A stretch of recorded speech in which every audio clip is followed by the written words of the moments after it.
All right, guys, so Teddy Roosevelt, I meant Ron DeSantis, right? Ron DeSantis is back in the news again over his current feud with the woke Disney executives over the parental rights and education bill.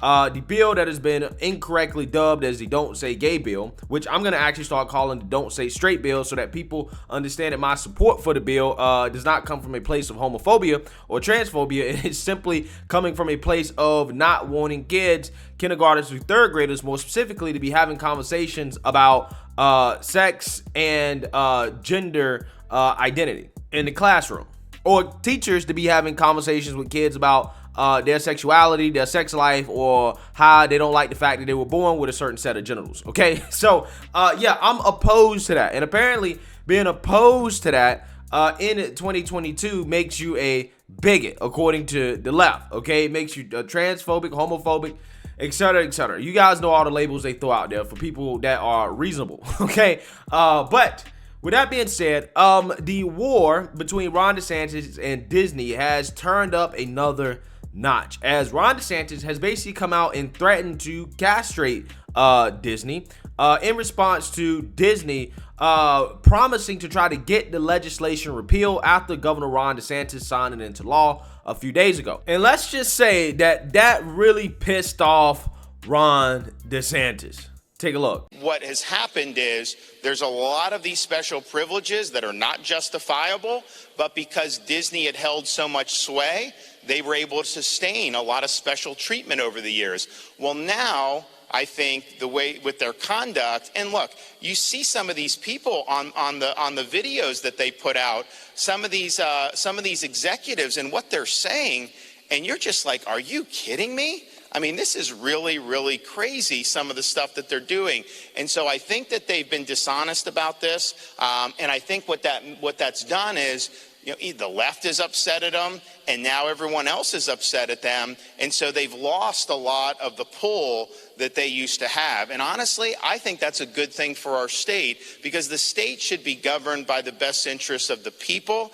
You should not have one organization that is able to dictate policy in all these different realms. And they have done that for many, many years. And if that stops now, which it should, that will be a good thing for Florida. And so I would say any special privileges that are in law, I would like to get rid of generally. But I think in this particular case with Disney, I just don't think you have very many people in the legislature anymore who are going to be able to defend a lot of what has been done over many, many years to really have them almost govern themselves in some of these things. That was probably never appropriate to start, but it's certainly not appropriate now at this point. Yeah, so Ron DeSantis is like literally the reincarnation of Teddy Roosevelt. I'm so serious.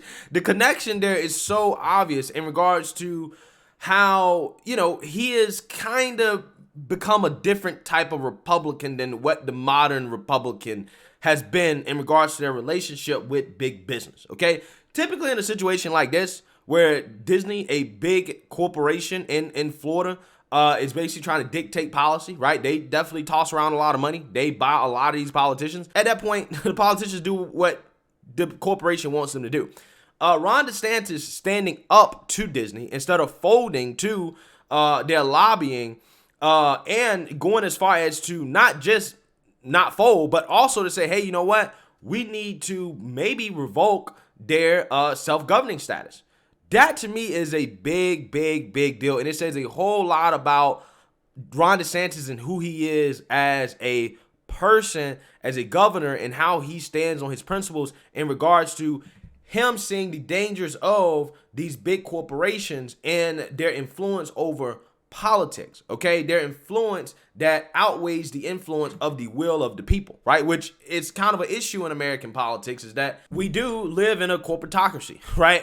Big business, big corporate America, they run the government, okay? And they control the politicians. They control everything. So it is truly amazing to see not just a politician, but a Republican actually stand up to big business and just say no, okay? In fact, we're not just saying no, but we're actually going to potentially take away their right to self-govern themselves, okay? Which is Disney is allowed to basically do things and to run their parks as if it's their own government. Like, for example, they can approve their own permits for buildings. They can maintain their own roads. They can do all types of things that are usually the jurisdiction of local county governments.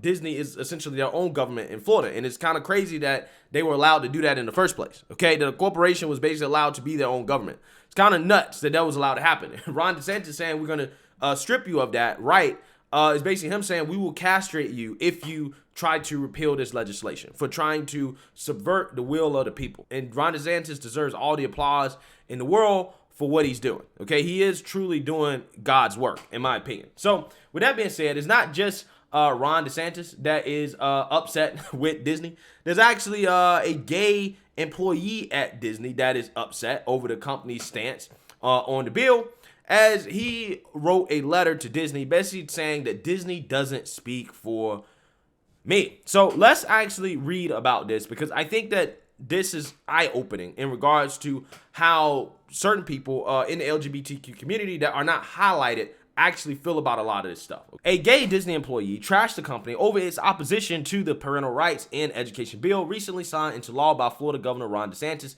saying the company, quote, does not speak for him. Gary Lucia spoke out on Disney's opposition to the bill, saying through his experience as a gay man that he understood his fellow LGBT co-workers' feelings about the bill when they heard the Don't Say Gay bill had been passed. Lucia then pointed out that the bill doesn't use the word gay at all and called the messaging against the bill pushed by the Magic Kingdom a Trojan horse. Quote, these are sad stories, and I emphasize with the emotions involved, so I understand why there was a visceral reaction to hearing that Florida was enacting a bill that stopped teachers from saying the word gay, Lucia wrote, except for one thing, it's not true. As most people hopefully know by now, the bill does not mention the word gay once. Well, hey, I can't tell that most people don't know that, because the woke Hollywood celebrities and everybody on TV and the mainstream liberal media keep running with this narrative that they're banning the use of the word gay. And it's a damn shame how we're witnessing in real time the media try to manufacture consent on legislation based off a false premise. It's scary times that we're living in here, guys. The purposely misleading name, Don't Say Gay, was a Trojan horse, he added. It drew people in and got them all fired up because they thought the bill was attacking gay people. In a headline, a quick soundbite, it seemingly told you all you needed to know.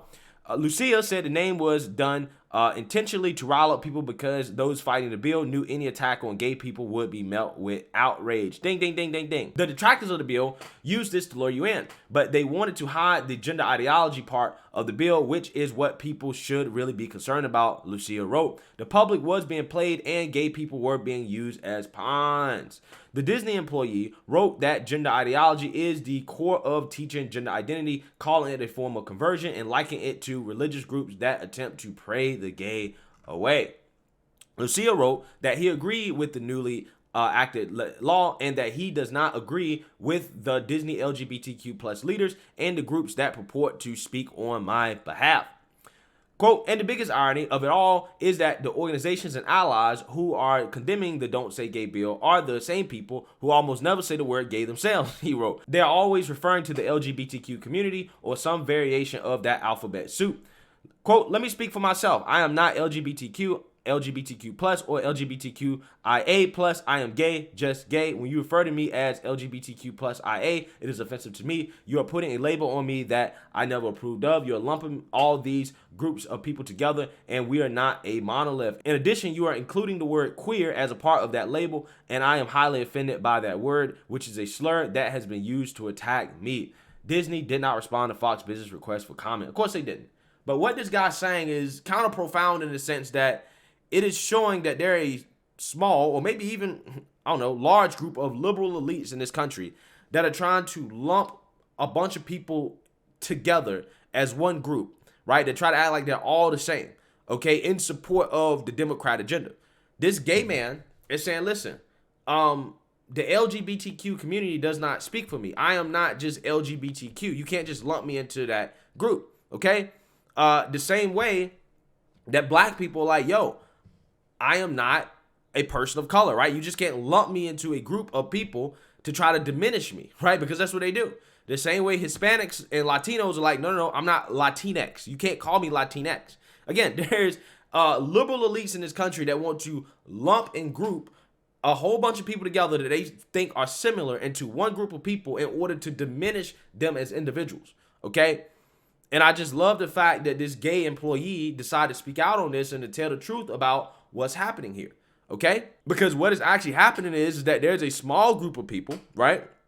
Mainly the T's, right? The Q's and the I's and the A's and the pluses that are really opposed to this bill, that like they speak on behalf of everybody that is commonly lumped in to that group of people, okay? As if they're one cohesive group. And I can tell you for a fact, speaking to people who are lesbian, bisexual, gay, or whatever, they're not all on board with the whole gender stuff, right? When it comes to gender stuff, they're like, nah.